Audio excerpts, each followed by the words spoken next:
Well, hello, everyone. It's Dr. Sally Good. I'm so glad to have you here today. Good Body, Good Brain podcast. Today, my guest is Joeaux Robey, and she is the CEO and founder of Soulopreneur Productions. She has a wonderful program called the $1 Million Light Worker. We're going to talk a lot about what it's like to be a woman today of a certain age. And I cannot wait to have you meet her. She's just a joy to be with. And here she is, Miss Joy. So nice for you to be here today. Oh my gosh, Dr. Sally. It is such a pleasure to be here. And I've actually really looked forward to meeting you and having a conversation. I know that we are in some of the same, mentor groups, and you're just, how like you're in mentor groups as well. And you know how there's certain people in those groups that you're just like, I want to meet that person. And so that's you for me. I wanted to meet you. I wanted to find out what good body, good brain was all about. Thank you. Thank you so much. And it's a mutual thing. We are attracted to each other by many, many, many aspects. Sometimes it's just energetic. Sometimes it's faith. Sometimes it's how we present in the world and how we show up. And so you're one of the lovely people who shows up, and she is not afraid to talk about her faith. She's not afraid to talk about the fact that light workers are important in the world, and we want to support them as much as we possibly can. So welcome to Good Body, Good Brain. Thank you. Thank you so much. And I just want to put an emphasis on that about light workers. I know that's a term that, not everybody may know what that means. And for me, it's those people out there that I like to say want to spread the light. Like they have special skills, special talents, special messages. I mean, there's a lot of them that are just spiritual influencers that, light up a room. They're those people that walk in and light up a room. They make such a difference in people's lives. And in the last 15 years, I've been really working with a lot of spiritual influencers. I've been the marketer behind the scenes, helping them get their messages out. And what I've noticed is that they're so good at what they do, but sometimes they don't see what value they truly have in the world, how they really what they want to do and how they want to expand, love and compassion on the planet is, so valuable. And yet it's also very grounded, right? It's still a business. It's still something that yes. You need to know the basics of a business. Yes. And here's the sort of like the intersection of that. My branding of in the big world, the big world that's coming is called the Big Idea Sherpa. And so I work with women who have divinely inspired ideas. And when I mean divinely inspired, it's like either a lightning bolt or it's been keeping them up at night at 3:00 in the morning. Like, this is really big. It's so big. I'm not sure I am capable of delivering it. How would I find somebody to help me get out there? And a lot of coaches, I started out in the sales and marketing business after the medical technology stint, then sales and marketing. And I came into psychology as secondary because of all the positive psychology that was going on. So really my first love is sales and marketing. And when I talk to a lot of coaches, they love what they do. They have no idea how to make a business out of it. They don't know the rudiments of anything. When I say, what's your ROI? They go, huh? What? They don't know metrics, and they don't know how to measure if what they're doing is really working. So I am like that foundation underpinning of trying to get the big idea out into the big world so that it can influence a certain type of culture, whether it's institutional culture, schools, colleges, even certain churches, et cetera, et cetera. So that getting that big idea out requires like a little bit of shift up here. And you know what that shift is of somebody being able to say, hey, I can do this. I've got people behind me, but it takes a little bit of. Yeah, so one of the things that I noticed early on was that a lot of women, and my market is very similar to yours, Dr. Sally. A lot of women, a lot of light workers had a hard time charging their value.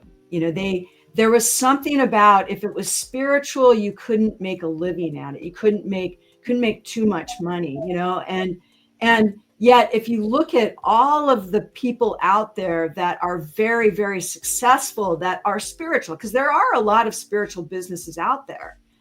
Yes. They make money. I mean, it takes money to make money. And if you want to have a massive impact, which are the people that, I enjoy working with, that have that that burning desire to play big, you have to be able to have that mindset of making enough money to be able to travel the world, to be able to have, hotel ballrooms and have huge events, because those things cost a lot more money than people realize. Until you get to that point, you don't really actually know why you have to charge a certain amount. And so I always love that conversation too, around, making money is like, it can block your mission if you don't have the right mindset about it. It's not necessarily mean that you're putting, like in my case, my program is called $1 Million Lightworker for a reason. Like I want to have the conversation around $1 million right up front. Yes. Because I feel like, if you want to have a massive impact, you really need to be looking to hit that 7 and 8 figure mark, because it requires a team. It requires, lots of technology. It requires customer support. There's so much that goes behind it once you start to build your business, that, you have to shift your mindset a little bit. And I actually went through a lot of that myself. That's why I love talking about it, is because I had a business partner. This was 15 years ago when I first got on my spiritual path. I had a business partner, and she woke me up. She really did. I was in a really tough place in my life, and she woke me up. And I remember, she and I started working together. I loved her message, what she was doing. So I started helping her. And we would say back then, we will go anywhere, we'll do anything as long as our bills get paid. Now, what is wrong with that message? As long as our bills get paid? I mean, so then we would finish an event, we would get our bills paid, but we wouldn't have didn't enough. Pay yourself. Right. We wouldn't have enough money to take a couple of days off. We were running to the next event to make more money, And yeah, so I think that I love this conversation, and what we talked about earlier too, is my favorite people. I like working with everybody, but I really enjoy working with people like me. Like I like to say sages, women who are 40 plus, and even the older, even more important, because I believe that we have so many experiences, and not all of them are, I like to say there's no such thing as failure. There's just good feedback. And, it's those feedback experiences that we share that give other women like us permission to kind of tell their story. And when we start to realize that, we tend to look at somebody who might be in our position now, Dr. Sally, who, have our own programs and everything, but we went through a few things, I like to say we get a few speed bumps, right? Yes. You don't get somewhere without making different decisions that have influenced you in different kinds of ways. You cannot reach the top without, first of all, stubbing your toe quite a few times to get there. Yeah. Yeah. And talking about those toe stubbings, even I've found like even the most painful ones, the times I've shared those stories, I've had women come up afterwards going, I have never told anyone this, but because you just said that on stage, I want to share this with you. And just, I mean, you work in the brain, just sharing it Right. is a release of energy, it's awesome. Well, the other thing, when we get back to the money conversation, Yeah. I say, well, we have to do good so we can do good.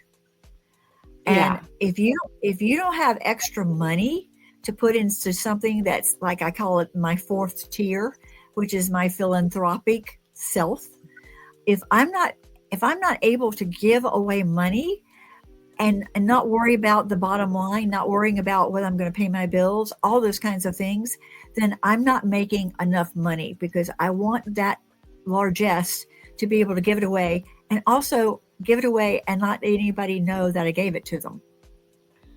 That is the best feeling in the whole world. That it's, or we were talking about earlier about, for everybody who's listening, you go through seasons in your life, where, maybe you are in college, you get married, you start your family or your career or both. And then you hit this, as we talked about earlier, the 40s, right? It is so fun. Your body can pretty much handle anything. You think you're invincible. You're never going to get older, right? And then for a little bit, gravity hits, all of a sudden, like, these things happen that you think aren't going to happen. And you go through these phases. And for me, and I don't know, maybe other people, I have friends that would shake their head the same, because we're all about in the same age group. But for me, I think the 40s was fun, and the 50s was a little tough, because you start feeling age hit you, right? Like, your body doesn't quite recover as quickly. And, you start seeing a few gray hairs, and you start getting, like, signs of aging, right? And, but we were talking about this earlier, when I hit my 60s, I don't know what happened. Like, I can't point to any one thing, but I just didn't care anymore. And I found that in not caring, it's funny, because my daughter, she's a millennial. She just had my first grandbaby. Yes, hooray! 4 months or 3 months? 4 months, yeah. And she said to me one day, she goes, Mom, your generation, she always refers to it as my generation. Mom, your generation talks to everybody. Have you heard this, Sally? No. But okay, so she said to me, Mom, your generation talks to everybody. And I said, really? You think so? And she goes, yeah. And I go, well, you're friendly with people. She goes, no, I'm not. and I said, yes, you are. And she said, no, not unless I have to be. And she said, my generation, and she's in her, mid 30s. She said, my generation, we grew up with screens. And so we don't really instigate we don't start conversation. And it was funny, because we were standing in line at Trader Joe's when she tells me this, right? So then I get up to pay, and I say, what a great place to talk to people. Oh, yeah. So I get up to pay the check, the clerk, and I say, how's your day going? And she goes, see, and I thought, so what shifted, like what, because I'm fascinated by generations, I'm fascinated by the shifts we go through. And I think the thing that shifts is that, when you get to be a little bit older, you just don't care anymore. You're more leaning into the compassion. Now, Sally, you said something to me when we were talking earlier, that you said, well, not all women, there's a lot of light workers out there that have great things, but they don't all feel that way. Right. And when you say don't feel that way, you mean about their work or about being able to just don't care? Right. That they do care, that there are still, or maybe some women that you're working with, or you work with women in that category, that they still have those struggles. Well, they're sort of thin-skinned.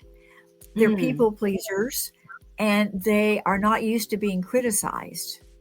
And when someone criticizes them, they take it really personally, when in reality it could be just feedback, or it could be, we have people that are just intentionally mean, especially online, because you can hide behind the digital world. So people and if you're doing spear point stuff, as I call it, if we're leading the charge into a new territory, which a lot of us are doing, and I know you're doing it, and I don't think I'll ever stop doing it. We're leading the charge, and people are going to do slings and arrows. They're going to say, "Oh, you're too old. Why are you doing this? Yeah, haven't you retired yet?" I said, "Retired? Are you kidding me? I've got a stack of things I've got to get going and got to get doing, and I can see so much impact that can be made. Why would I want to stop?" Yeah, I like to call it repassioning. Like we may I love that. We may move through careers, like I was a corporate marketing executive for decades. And I still use that skill set in what I'm doing now. But before, I worked with, Fortune 500, Fortune 100 companies, and I wasn't passionate about their message. It was a job. It was work. Like I had the skill set. I knew how to get them from point A to point B, but I repassioned it into working with women who I really feel like could make a difference, who were, healers, channelers, social influencers, authors, speakers, facilitators, that were really passionate about their own message, but they had no idea on how to get out in the marketplace, or even how to price them, or maybe they had a business that was like tiptoeing right around $100,000 a year, and they just couldn't get over that mark, And so for me, it was more about taking the skills that I love, but applying them more towards my personal values, and working with people that I really felt like could make a difference. And I thought, like, if you would ask me a year ago, I'd say, oh, I'm never going to stop doing what I'm doing. Like right now, my mission is to create $100 million light workers. Like that's my mission. And people in my program will say, well, what are you going to do after that?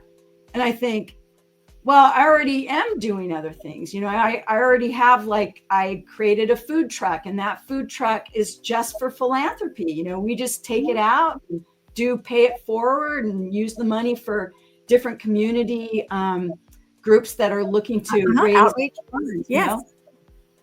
I can't imagine. I think that this is another change, as we watch generations march through life, and we all get to see probably maybe three or four generations in our lifetime. And as we watch the generations, I think that what we're seeing with our age is that we don't want to retire at 60.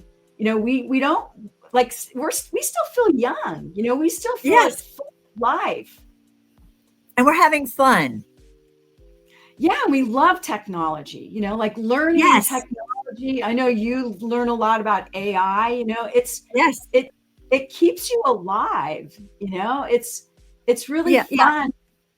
I tell people that some women buy shoes, I buy software. I love that. I buy shoes too, I have to say. I buy really, really comfortable stable shoes. And as we talked earlier, we talked a little bit about self-care. And when I talk about, I have like a private clinical practice that is like, when I talk about clinical, I'm talking about very extreme sort of cases, mostly in the gerontology area. And I'm talking to women who are in their 80s and 90s. So I get to bridge that ongoing thing of what they're thinking. Some of them are actually quite quite good shape, like cognitively or mentally, or they've fallen and broken their hip. They need rehab, and they're going to eventually go back home, or they're going to go to assisted living or something like that. So I get to go into that generational kind of thing with them and see what they're thinking, and it's amazing because a lot of them are going like, oh, I haven't read James Joyce in a while, or I haven't read this, or I haven't read that. And we have conversations. And when I say Lauren Bacall and Humphrey Bogart, they go, oh, yeah, remember so and so and so and so. If I say those, I said something the other day about Lauren Bacall in a therapy session with somebody who was about 40, and they had no idea what I was talking about. Yeah. So there's a history that moves forward with us, and we continue to share that. And I'll say, look, if you ever want to know about what a bad breakup looks like, go watch the original Roses with Michael Douglas. Oh, The War of the Roses. The War of the Roses. If you want to Yes. see what a bad breakup looks like, that's what it looks like. They've redone it this year. It hasn't been released. Yeah, it's coming, but it won't be near as vicious, especially when he ran over the dog. I don't think he did it on purpose, but he did. Well, and it's interesting too when you mentioned film, because so I'm newly married. This is my second marriage. Congratulations! And when you say newly, how newly?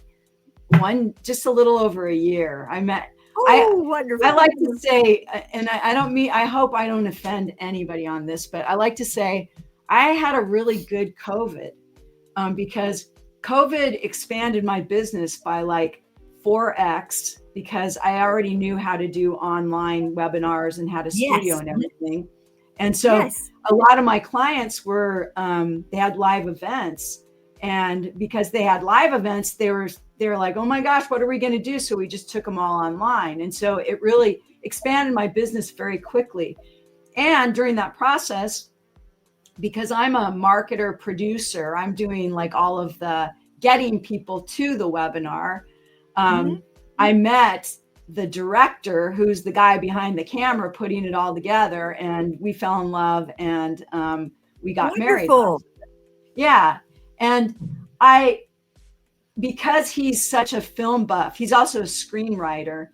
We often we watch new films, but we'll also go back and watch older ones that, the younger people probably wouldn't even think about. But here's the thing that I realized, Sally, is that if you ever want to see how things were in the 60s or the 50s, go watch one of those films.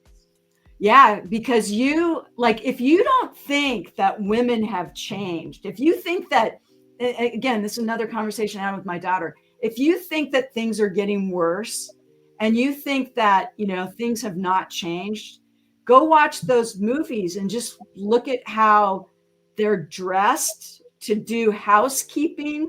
Look at how men speak to them. Look at the jobs they keep. That is such a good barometer of where society is at that time when you watch films like that, and then fast forward to more like the 90s, where, women are on Wall Street, and later where the ceiling is, there still is a ceiling, but not like there was, not like there was. And then we have the women that are the hired killers, like Atomic Blonde. Yeah. Yeah. Charisse Theron. She's a Yeah. dynamo, you know, Yeah. from beauty to physicality, the Mad Max, the new Mad Max. You know, like there's people, and like Scarlett Johansson, another one, in the Yeah. latest Jurassic Park movie. She's 40 years old. She's got a couple of kids, and and I'm sure she's doing a lot of her own stuff because I don't know if you sometimes you can fake things, but I'm sure she had a stunt woman, but she's still game. She's still out Yeah. there doing it. Yeah. Yeah.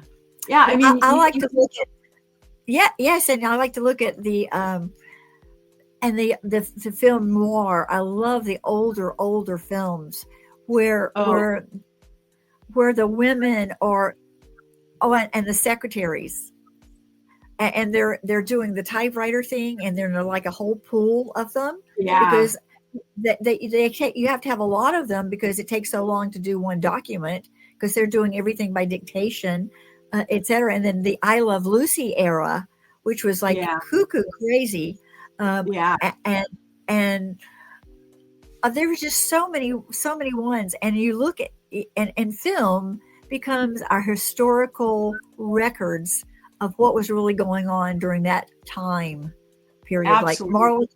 Marla Thomas, like she was like the, you know, a total another era of kind of person, Yeah. inspiring. Yeah. Very inspiring women. And, you know, I think I just want to take this back to the money again. Yes. Mm-hmm. I want to go back to the money again. Mm-hmm. So what I learned is that if you want money to come into your life and you have a business or you have a dream, or you know, you want to play bigger, and you've got something blocking you like money, start with gratitude. Like just start with it. You don't have to have anything. Like just be grateful you woke up and had a good hair day.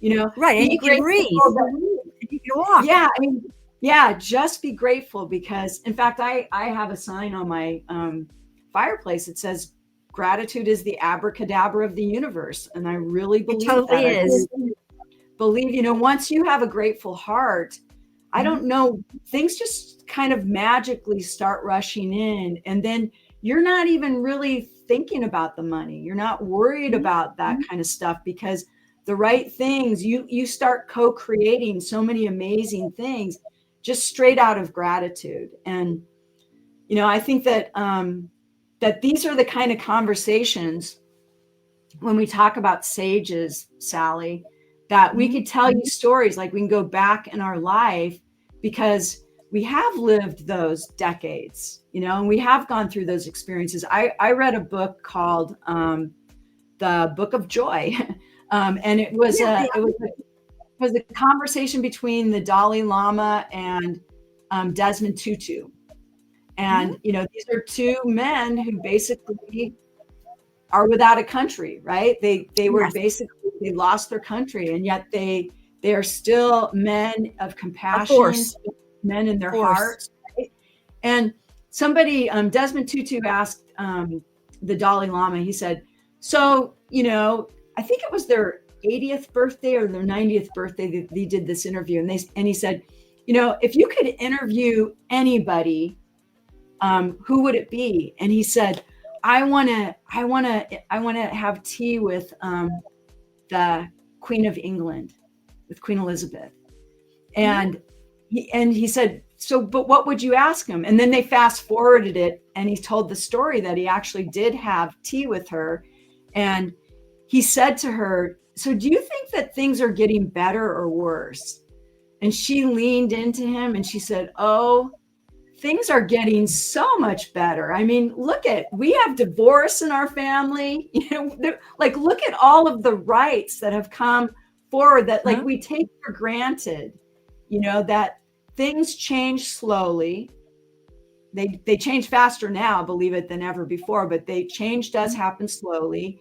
And, you know, we really get the opportunity to be grateful for all of the amazing things happening on the planet. I know people like to point to all of the horrible things, but if you stop and sink into your heart and are grateful just for the fact that you have a roof over your head, just for the fact that, like you said, you can breathe, it's amazing how great life is. Because most of the things that are happening in the news are not happening to most of the world in that minute. Yes. It's drama stories being told over and over and over and over again. And so I just think that if we all as a human race, if there was one thing that we could start doing on a daily basis, it's just every morning wake up and be grateful for 3 things. And when you get ready to go to bed at night, be grateful for three things that happen during the day. And I think the whole world would start to shift, Sally. I think it's that simple.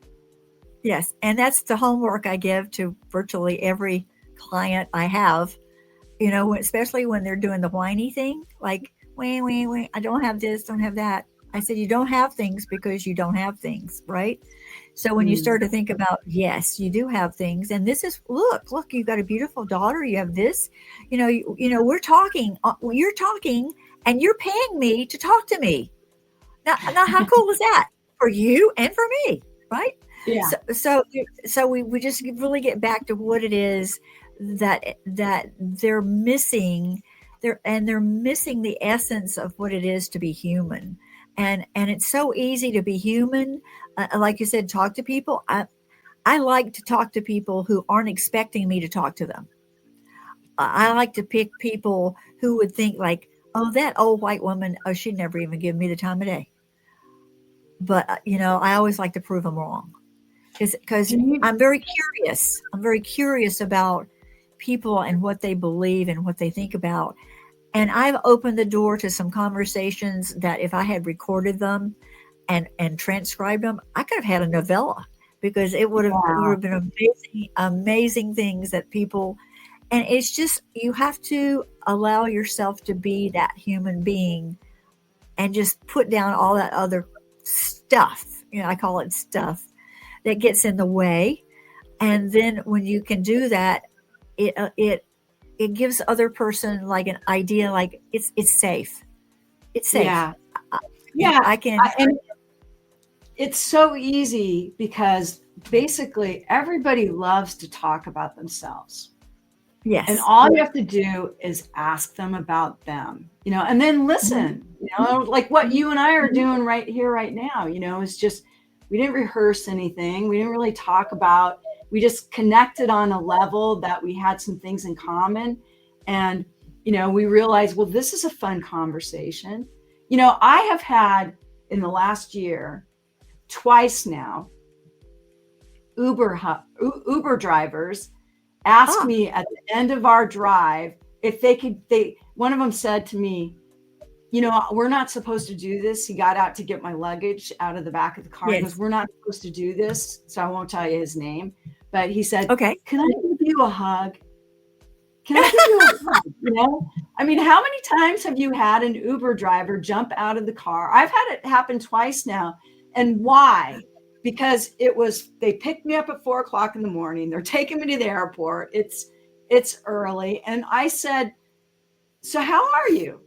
Do you like driving an Uber? And then it opened up this whole conversation about, and I love to talk to people about dreams, like what would you do if you could do anything in the world? But yes. It's just so easy to do. I hope that this conversation, inspires others to do that, like to take a risk, and to, it actually is really fun. It's fun to connect with people on that level. I was in San Antonio going to a seminar, and I chose to get an Uber driver to take me because I didn't want to navigate all the traffic. And he was a Sikh. And I was fascinated. He had this turban on, and underneath it was probably like a lot of hair. And we were driving, And I started asking him, I said, I can see you're a man of great faith because of the way that your hair, your turban is situated and the way you do that. Can you tell me, I'm really curious. Can you tell me about some like, what's sort of like the basic tenets of the things that you really value? Uh-huh. And he started talking about how life was so important to the Sikhs. They valued all life. They valued all people, all life, and there was not much discrimination among even like people who probably didn't like them very much and didn't see them as being a spiritual being. And I just said, well, like, this is fascinating. I really have so enjoyed learning all about this. And he said, well, the next time you need to go somewhere, I'll give you my card and I'd appreciate it if you call me. And I said, yes. I said, I would love to. And I'd like to continue this conversation. He was just a sweet guy. I have no idea where he was from originally. He was very dark skinned. He was somewhere from the Middle East. But he was very, you could tell he was very well put together by the attention he had taken to his accoutrement that he put together in the morning. It must have taken a while to get ready. So I love meeting people like that. I want to know about their world and their life and what it's like to be the person that they are. Yeah, I would love if we start a movement that is, we seek out what we have in common instead of, differences. I was talking to another one of my peers, one of my best girlfriends, and we were talking about how sad it is that you can't have conversations around certain things. You can't talk about it. People get so upset, and in some cases there are people who will never talk to you again, if you have a difference of opinion. And she said to me, Joy, it's like if I said to you, well, I don't like asparagus, you wouldn't say to me, we just can't be friends. That's we can't be friends anymore. Right. Never talking to you again. And I think that, wouldn't it be so cool if, when I said, when Sally, you say to me, Joy, I don't like asparagus. And I say, why not? Like, what is it about asparagus you don't like? Rather than like to create that bigger divide, but like try to get an understanding, because I really believe that if we could do that, what we're going to find out is that everybody wants the same thing. We want to be happy. We want our children to have opportunity and to be happy. And if we could like really focus on those similarities rather than just not talking to you, we could actually find amazing solutions. No different than like if you're in a boardroom, you've got a business and you're trying to solve a problem, you put the whiteboard up, nobody can say no. You have to say, and we could do this, like teach each other brainstorming, because it's kind of heartbreaking that we've lost that ability to try to understand one another as opposed to just cutting each other off, Yes. And I wish that we could, in a way, like going back in time, because I remember when I used to live in San Francisco, and there was a coffee shop. And the guy who owned it, his name was Ferlinghetti, and he was a poet. And he wrote something, I think it was something of the mind. I'll think of it later. But the coffee shop, that was before we had the internet. Yay. We all brought a book to sit and read, and I would have coffee and just read. And there would be somebody who would sit down beside me. They would never say like, oh, I'm so-and-so, who are you, etc. Never, ever we'd do those conversations like, what do you do? Where do you work? It was all about what we were thinking, Oh, I see you're reading whatever, and do you mind if I ask you a question? And we'd start a conversation, and then somebody else would join us, and then it would end and sort of like organically, and then we would say goodbye, and we never exchange. We didn't even know who each other was. We didn't really care, but it was about the exchange of ideas.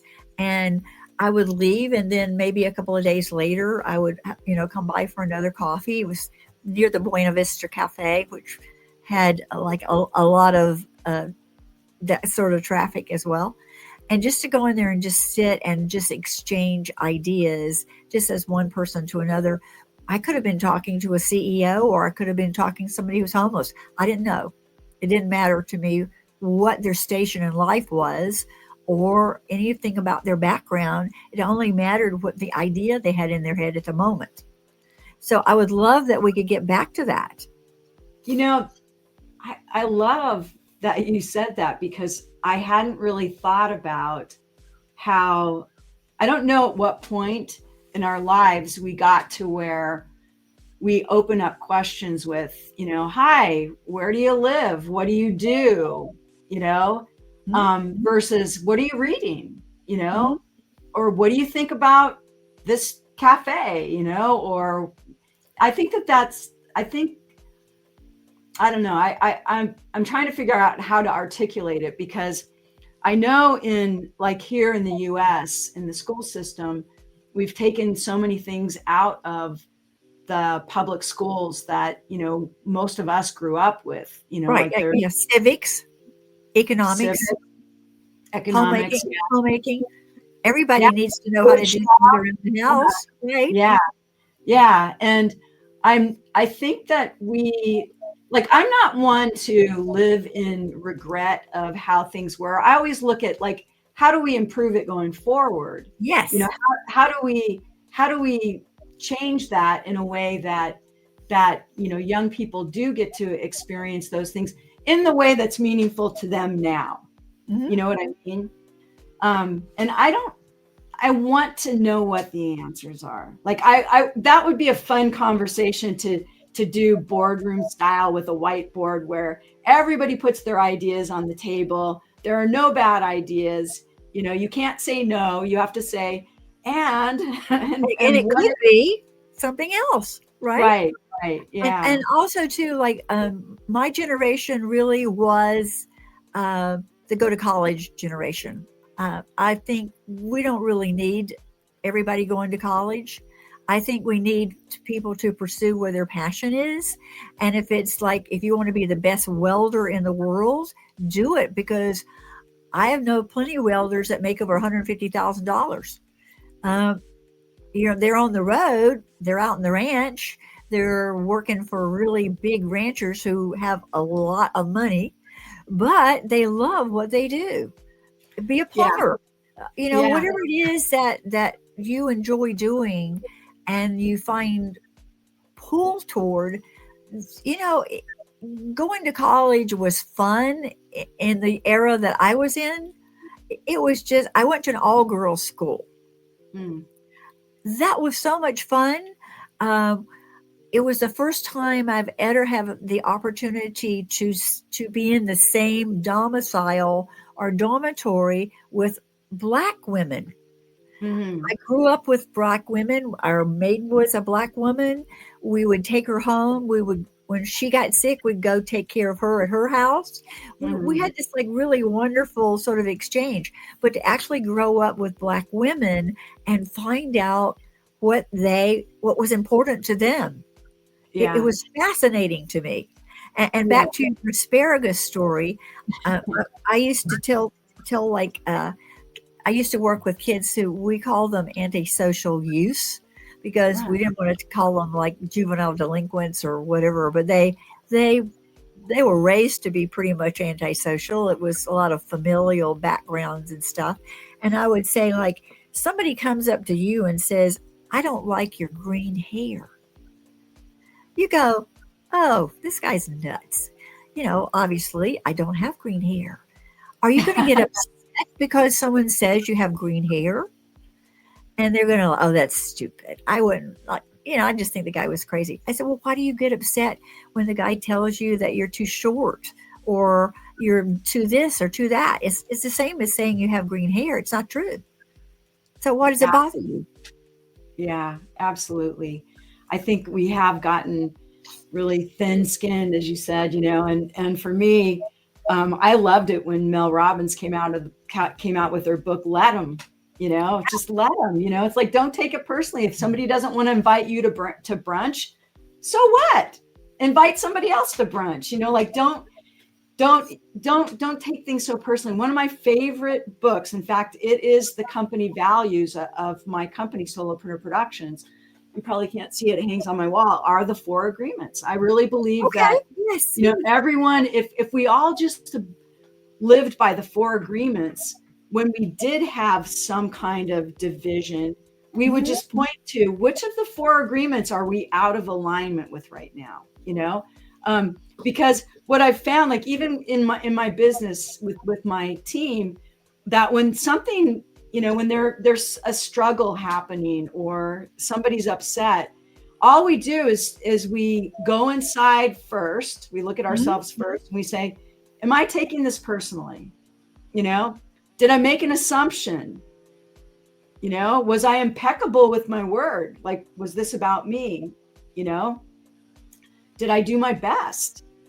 You know, and if you come up first with, you know, well, maybe I did take it a little personally, or maybe I did read into that comment, you know, when you bring it down to that simple of a level, it really helps to keep our compassion and love in check and bring us all back to the point that we really all want the same thing.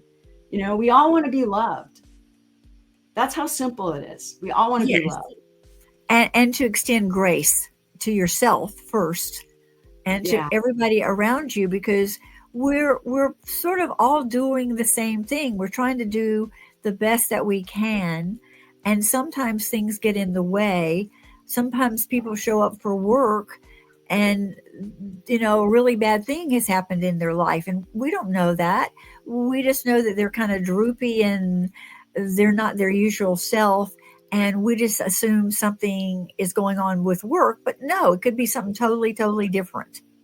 So extending grace and kindness to each other on so many levels, just if we could instill that, and that's one of the things that I'm trying to help a colleague do is create more kindness within the corporate environment, because stats really show us that when we incorporate that sort of like gratitude, people work better together. There's more team cohesion. There's more productivity. And the bottom line rises significantly, as well as customer support. Yeah, I have a client in my $1 Million Lightworker program, and her mission is to heal the races. Oh, yes. Isn't that like a great one? And, you know, she says to me, Joy, it's not that difficult. Like when we understand that we have so much programming and so many things that we were brought up with, and, you know, so many things that we're hanging on to. And when we realize that, like, it's really not any of our fault, you know, we've been acclimatized. Did I get that right? We've been brought. Yes. And acculturated. Exactly, you know, and then the next step is really, well, like, what do we want? Do we really want to stay in this place of hate and of, you know, of hate? I mean, I don't even know a stronger word, but do we really want to stay in this place, or do we want to find solutions? Because I'm a Pollyanna, obviously, right? My name is Joy. I'm a Pollyanna. I always see the glass as, you know, half full. And my son said to me one day, probably 3/4 full. Yeah. And my son said to me one day, he's a economist. And he said to me, Mom, you're an outlier. So you know, right? Right. You know, so you've got your chart, you know, and you've got your graph going up like that. Right. And he's like, Mom, you're always over here. You're throwing all the data off, you know, but I think we have to, like, some of us, and that's my natural disposition. But I think, like, if we all could just become outliers in the sense that we don't have to look like and be like and follow everything else that everybody else is doing. And one other thing that you said too, Sally, about like work, about career, about, your business, about what you choose to do on a daily basis. I like to use the word PLURK, play plus work equals PLURK, because I learned, a while ago that if it wasn't fun, I didn't want to do it, because Right. if it's fun, you're never working, and one of the things that I think is really important about loving what you do is and finding what you love to do, discovering what you love to do, because that's another area that we were programmed. Like a lot of us were told, do this because you'll make good money. Maybe you wanted to be an artist, but you weren't able to because you were coached, towards being a doctor or something. I'm just using that as an example. But what I realized I think it was about 10 years ago, that I had been to every single place on my bucket list, Sally, and I did not take one penny out of my checking account to do it. And I realized, like, as I was putting together a presentation when I realized this, and it was because what was I doing? I was taking people, I was serving, like I was helping people realize their dreams. Uh-huh. And because of that, I got to realize my dreams. Now, was that job on the career list? No, it wasn't on the career list. No, it just happened because I thought, I would love to travel. Who wants to travel? Okay, I'll organize it. I'll take you. And the next thing I knew, people were paying me to go all the places that I wanted to go. And that is a message that I'd really love to leave behind with your audience, is that you can do, I wear a bracelet right here and it says, everything is possible, because I really believe it. And I wear the bracelet because if I ever have a thought that says I can't, no, I don't snap it because I don't believe in pain. I just switch the wrist. Switching over. Yes. Yeah, because what that does is, it stops the synapses, right? It's a disruptor. Yeah. And as you, like, I've been wearing this for 15 years. My kids everybody who knows me wears one, because, and I don't switch it anymore. It's just a reminder that I always have a choice. Mm-hmm. I can always choose how I'm going to feel about something. I can always choose how I'm going to respond to something, and the only person I can control is me, and so it kind of goes back to that thin skin thing, and about people, saying things that, at first might not feel great, but you just have to realize that those aren't about you. No, they're not about you, and it is a little shocking sometimes, but I just want everyone to realize that there's so much more good, and there's so many more people out there that want to spread love, that if we just all leaned into it, and if that was our choice on a daily basis, who cares if you don't like asparagus, or if you love asparagus, who cares? Yes. And the people that are like that are what I call, it's called stirring the oatmeal people. You're in the kitchen and you're just silently just stirring the oatmeal, and you're thinking about your thoughts, and you're doing the best for your family, and they're the glue that's holding, society together. Because if you're stirring the oatmeal, you've got food. If you're there in the kitchen, you preparing for your family or yourself or whatever. But it's the quiet people who are doing these things, and I would like for them to be able to be a little bit more open about talking about it, because we hear so much noise, not signal, we hear noise.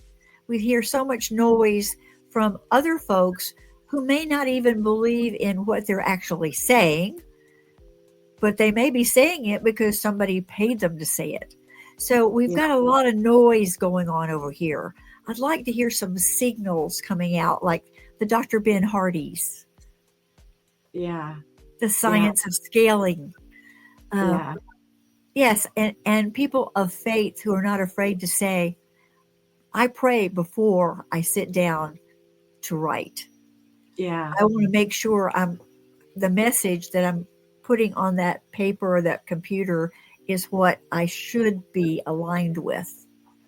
So Yeah. when we have more people like that in the world, people like you, people that you attract, people that you're serving, and that's the glorious thing about what we do. We get to choose who we attract and also who we ultimately work with. And I work with a branding person named Rich Kovac of Rich Brands, and we Great.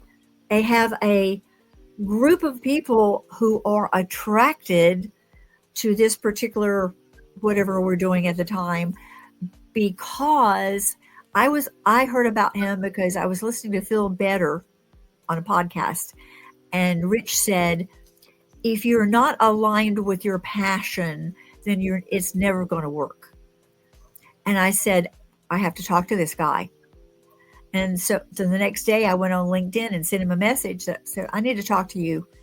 And so we had a 30-minute conversation, and that ended up being another conversation. And then after that, Phil wanted me to be on his podcast. So I was just on Phil's podcast, but he takes about 90 days to get his productions going. So maybe end of maybe December, that'll be coming out, which will be kind of cool. So it was like a constant sort of rotation, but just being able to choose who you want to play with. And it's total play. There'll be like 10 of us on Zoom, and we'll be helping each other craft the message. And there'll be like wordsmiths on there who have an idea. There'll be other people who are writers who'll have another idea. And we craft the message. And the ultimate message is when we can start taking this word away and it still holds up. We take this word away and it still holds up. So we get down to what's the real essence of the message. And then we say, that's it. We've got it. And the same thing works in the real world too, not just with words. And also with fear. So here's what I learned about fear. I was terrified of public speaking. In fact, I turned down some really big jobs when I was in my 40s because I would have had to have spoken to a group of 200 plus people every month. And I was like, I'm not going to do it. And it really held me back. But then when I started working with spiritual influencers and I'm in the background, like I'm really good one-on-one with them, you know, they'd say to me, Joy, we need to put you on stage. And of course I'd say, okay. And then I'd go to the bathroom, you know, and then I would disappear, you know, I would be in the bathroom throwing up because I was so afraid to get on stage.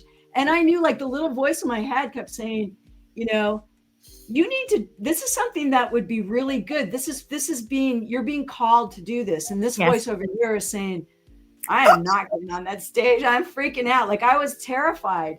And what happened to me was, these influencers I worked with, they would just hand me the mic, right? And I can remember like being in the back of an audience. There was probably about 300 people in the room, you know, thinking, and I knew they were going to call me up to go up there and talk, you know, and it was little things. It was like I'd be introducing people or talking about one of our marketing. It was little things.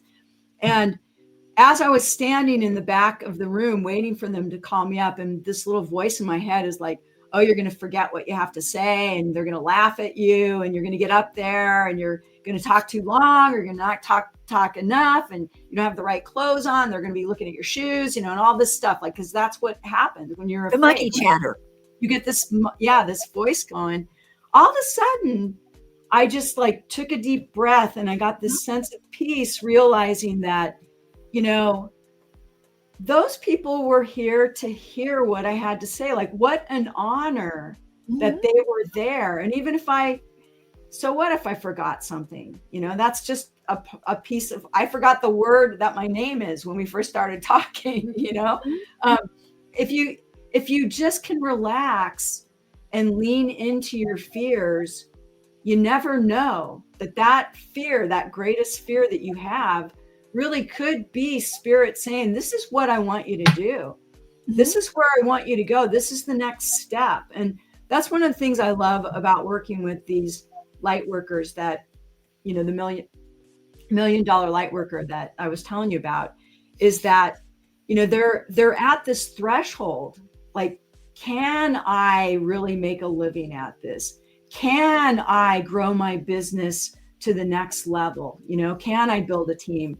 And also they're at this stage too, because a lot of them, as you know, Sally, the best way to grow your business is to get on stage. And you can have like maybe a 6-figure business and never get on stage. But if you want to get to the next level, you really got to get it out there and be an influencer.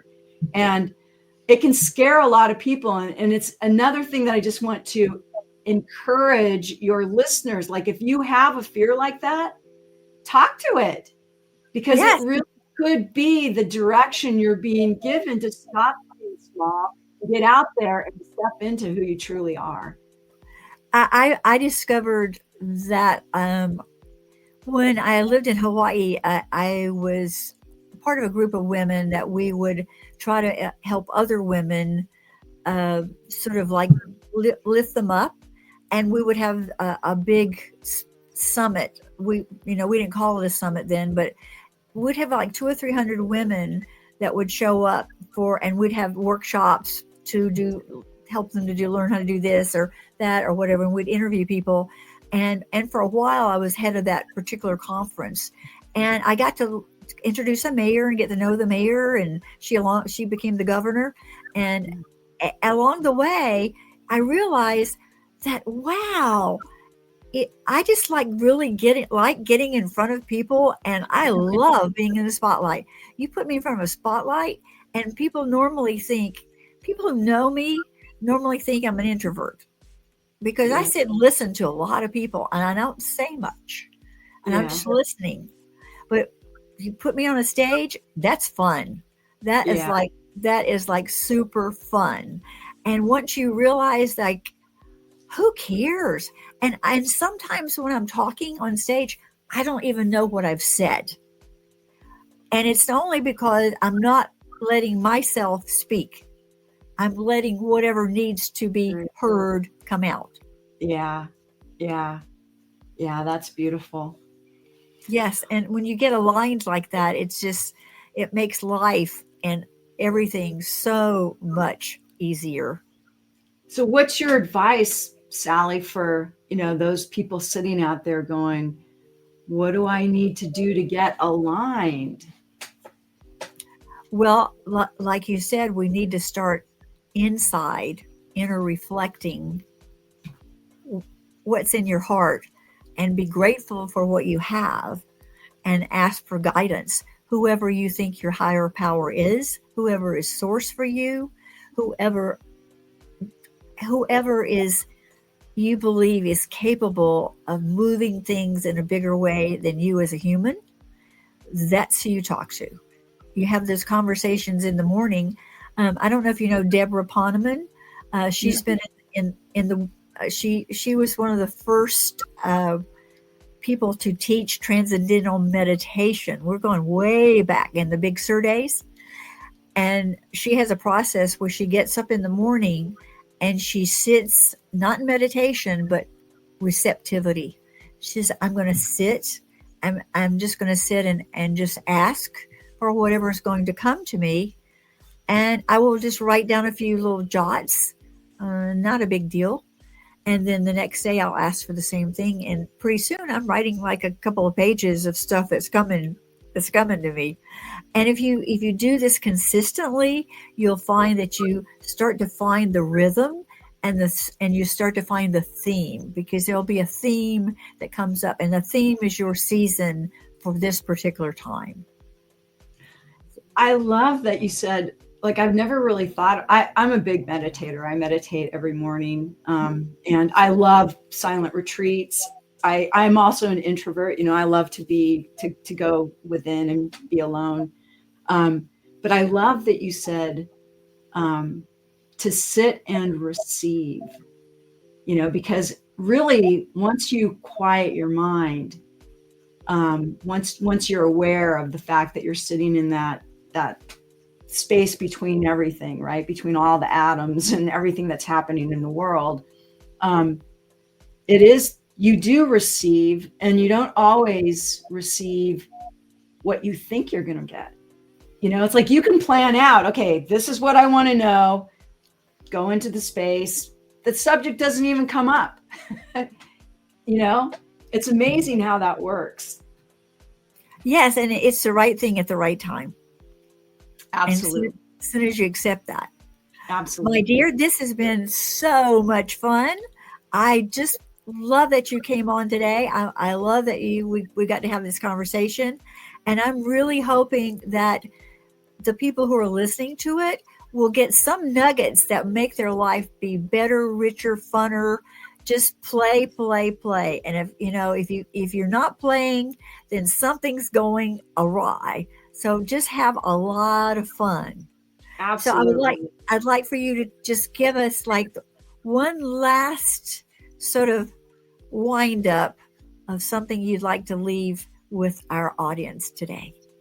Well, the biggest question I get from people is, Joy, what's my purpose? What's my mission in life? And my response is, your only mission in life is to live in joy. You're just here to live in joy. I think the question people are really asking is, how do I do that? And that's what this whole conversation has been, gratitude, ask other people about themselves, serve. And the next thing you know, you're just in that space of divine purpose, divine mission, and divine joy. And yes, and you're there. And it's like when you realize that you're there, it's like, whoa, this really is a miracle. Yeah. And for all of the women out there who are my age and single and think, it's not going to happen, I'm telling you, everything is possible. Yes. And congratulations on your baby, your little grandbaby, your 4-month-old grandbaby. Life is so good. It is. And again, thank you, Sally. Thank you so much for having me on your show. Thank you. I really appreciate you being here. And readers and also listeners, look at underneath where we have the notes for this particular podcast, and look at Joy and how you can contact her if you'd like to have further conversation. And also don't forget to follow and subscribe so we can put our mission out much bigger impacts. So thank you for listening, and we will talk to you next time.